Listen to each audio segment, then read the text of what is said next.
Hi all எல்லோரும் எப்படி இருக்கீங்க?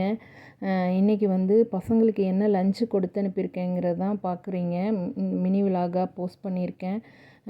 ஆக்சுவலாக லாங் விலாகாக கூட இதை எடுத்திருக்கோம். இந்த ரெசிபி எப்படி பண்ணுறதுன்னு, ஈஸியாக எப்படி பண்ணுறது.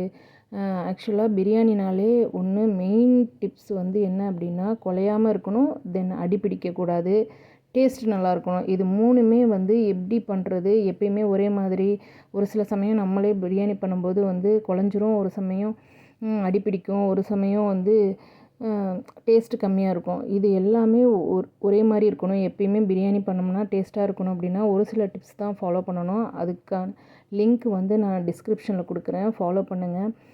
அதை போய் செக் பண்ணி பாருங்கள் எப்படி ஈஸியாக பிரியாணி பண்ணுறதுன்னு. இன்றைக்கி வந்து ஸ்கூல் லஞ்சுக்கு வந்து மஷ்ரூம் பிரியாணியும் ஆனியன் அண்டு சுண்டல் தான் கொடுத்து அனுப்பியிருக்கேன். உங்கள் வீட்டில் என்ன லஞ்சுன்னு கமெண்ட் பண்ணுங்கள். தேங்க்யூ ஃப்ரெண்ட்ஸ், தேங்க்யூ ஃபார் வாட்சிங்.